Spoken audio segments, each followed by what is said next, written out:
Welcome back to the Navigation Bootcamp Module 6, Georeferencing Maps.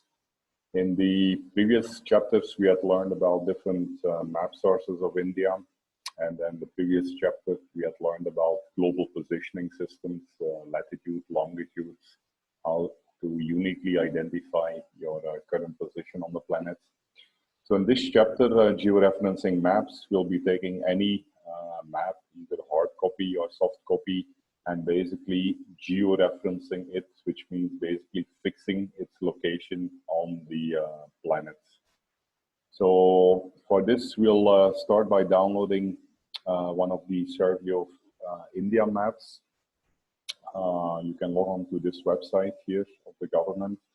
You will require your Aadhaar ID to log in. So you'll have to enter with a valid Aadhaar number, enter the captcha code, and then get an OTP to your registered mobile number to get in. So the maps, Survey of India maps, contain a lot of useful details which can be used for both positive as well as not so good purposes. So that's why they keep a track on who is using their maps. To download a specific map sheet, we can check this index here at this location. So this has a state-wise index of all the map sheets. In this case, we're going to have a look at one of the maps of Maharashtra. So let's download here this specific PDF file and open it. Voila, here we can see the sheet index for Maharashtra. In this specific case, I want to download the map part of the Ahmednagar districts, more specific Bhima Shankar and Nanagat, which will be map sheet 47 E12, this map sheet specifically. So after logging into the, no, thank you.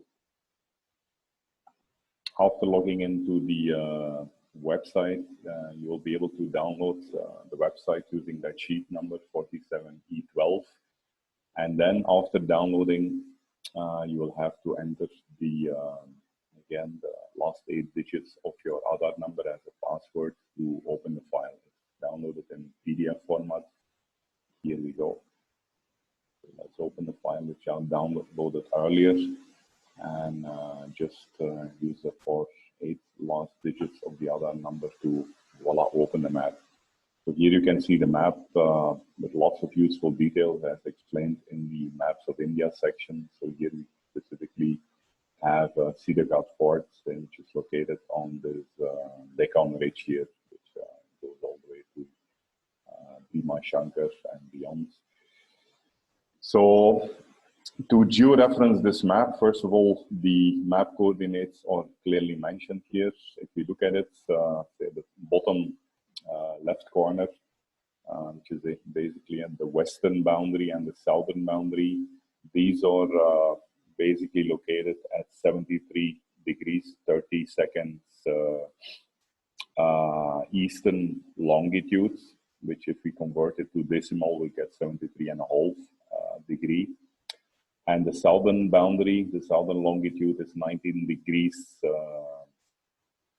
north, basically, so 19 degrees north for the southern boundary. If we go to the top right corner of the same map, again, we'll see the boundaries, more specifically the east here. East will be 73 degrees, 45 minutes. Converted to decimal, this means 73 3/4, 73.75 degrees. And the northern boundary of the map is 19 degrees and 15 minutes. So compared to decimal degrees means 19.25. So these are basically the boundaries in terms of east, west, longitude, and north, south latitudes of the map. So we basically, what we'll be doing next is we'll convert this specific PDF file using one of the many available websites to a JPEG, to an image, which is easier to manipulate. So let's open the PDF. Downloads, let's open this same map here, voila, and convert it to a JPEG file.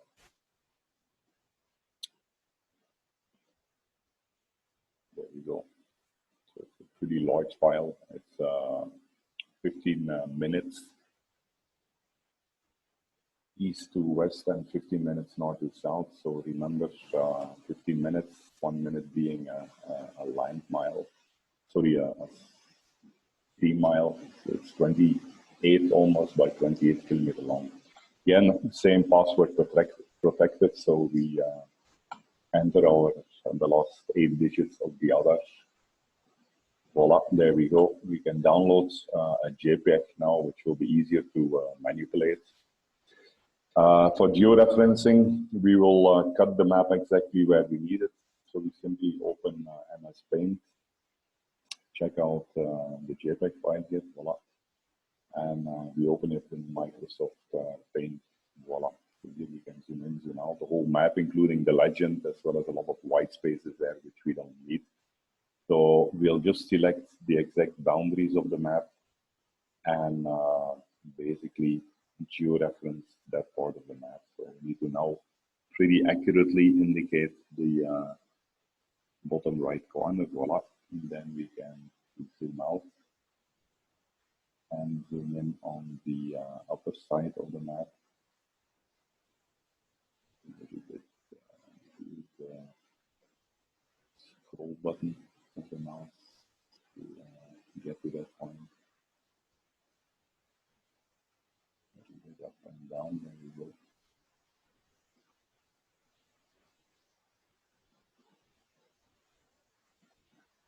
Voila, there we go. So here also we select the top left corner of the map, which will correspond to the latitude and longitudes we earlier.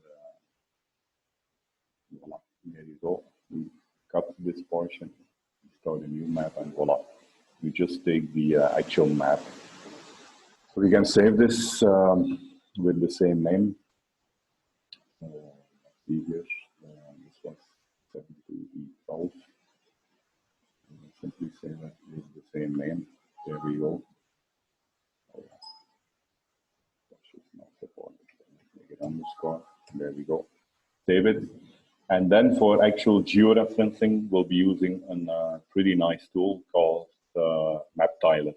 MapTiler is available both in the cloud as well as on the desktop. So either way, you can download the desktop application or do the tiling on the cloud. In my case, I've downloaded the desktop version. MapTiler, let me just open.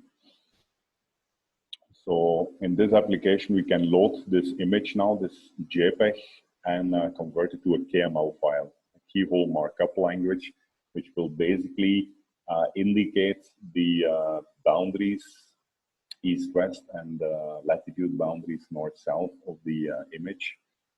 So again, we open the same image here, which we now truncated. So let's store it in this location. There we go. Yeah. So by default, we can accept this coordinate system. This is basically the projection of the two-dimensional image on the sphere of the Earth. And we can we can now georeference it in many different methods. In our case, we'll just use bounding box, west, south, east, north. There we go. So we enter now the coordinates west, south, east, north, latitudes and longitudes, which we retrieve from the map area. Okay. And there you go, right? Bhima Shankar and Siddharth located in Ahmednagar district, west of Junar. So this seems to be okay. We now continue.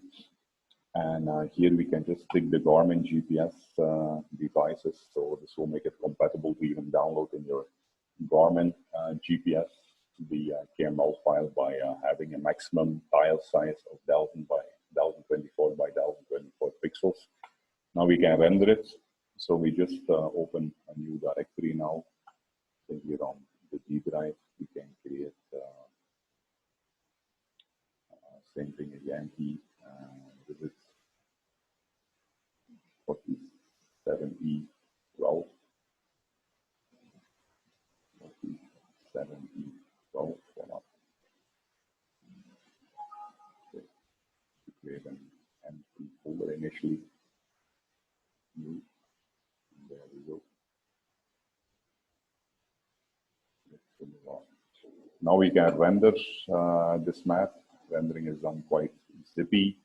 And when we look now, what would have happened is basically it has created a KML file, which will be referring to various images. Images, the overall big image of 28 by 28 kilometers, and like many thousands by thousand pixels, has been cut into small pieces of 1024 by 1024 pixels. And each of these individual images, if you open the KML file, which is the full markup language, you just open it in WordPad initially, you can see that each of the images here is referred, and for each of the images, the KML basically specifies the bounding box, what is the eastern and the western longitude, what is the northern and the southern latitude in terms of decimal degrees. So the same for the second image of 1024 by 1024. So this will basically allow any mapping application. For example, by default, we can use Google Earth. We could click on this. Voila, there we go. We can see the map opened in Google Earth, where we can now view it in a three-dimensional way. So we can rotate it. We can also reduce the angle. Just a second. Oh, there we go. Cedar.org here, located on this whole hilltop. We can reduce the angle, voila, and we can see the map now positioned in the right location in a 3D view, basically. So you can also play around with the transparency, that you can actually see that it really matches. This is the Google Earth satellite image on which we now have overlaid, which is possible as we know the exact location in space of the map on top of this art view.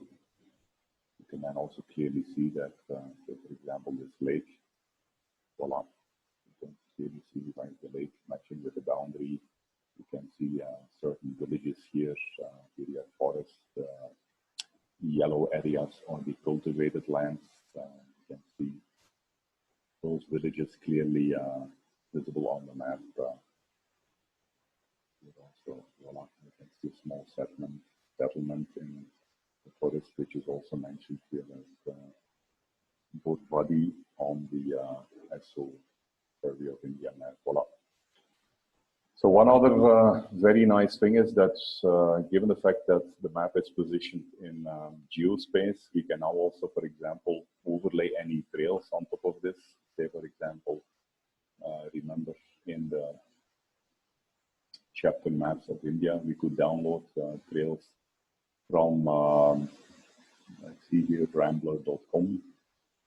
So let's take one of the trails in the same region around Cedar Guts and download a GPS log of somebody who has hiked there and overlay it on the same map. So let me just explore and search on the name.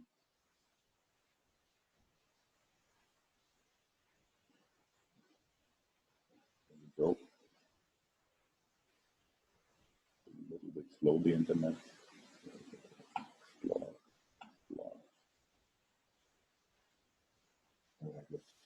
The Ramblr site, which is a little bit slow sometimes. Well, there we go.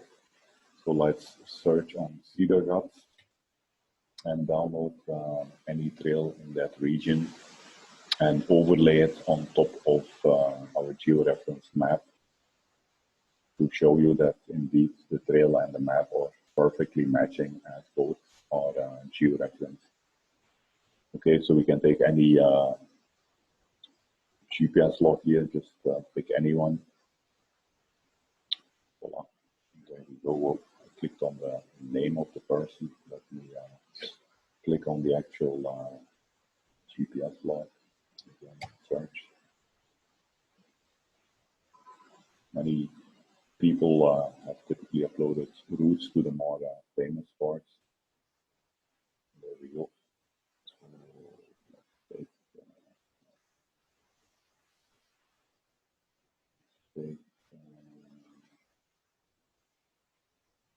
down here, you can see a nice loop.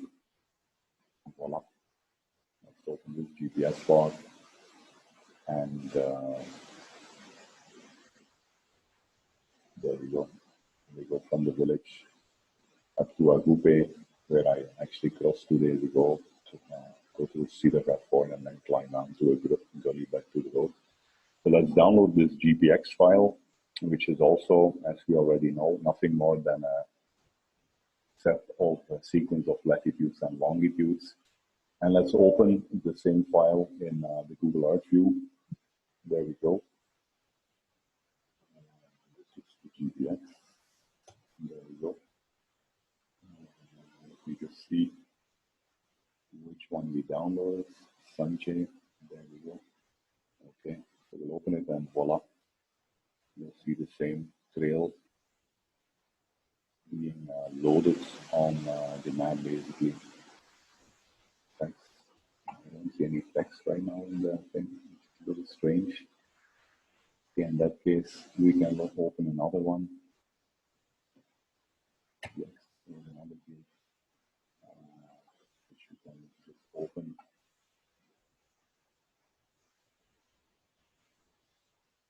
Voila, there you can see the blue line now. So maybe let's hide the other one and just look at this trail. You can see that, voila, the trail is actually perfectly matching with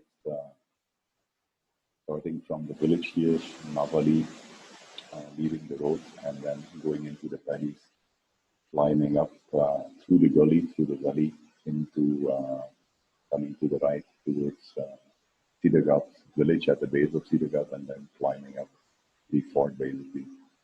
So that way, after georeferencing your map, right, you can overlay it with other maps. You'll be able to overlay it with contour lines, which we can download from the internet in one of the coming chapters, as well as trails on top of this. So this is it. So now what I want you to do is I want you to do the same exact exercise. Download the Survey of India map of this region, georeference it as discussed, download any trail, overlay it on the map, view it in 3D in Google Earth, and then basically after finishing the assignment, you just take a screenshot, put it in Paint, voila, to prove that you completed the assignment. There we go. Save this file. So this is module 6 assignment. There we go. And then as usual, you just open, save this file in any Google photo album. So download. There we go. Module 6. Voila. So we'll just add it to this album. Make sure the album is public so I can review your assignment. There we go. Voila. Module 6, Module 5, Module 4. So then basically we can have a link to this album. Options here. Voila. Copy the link to the share. Then you go to the navigation bootcamp on ultrajourneys.org, where you can go to the last module, module 6, where the videos will be added, and then basically you can submit along with your email ID this assignment. There we go. The public map, submit.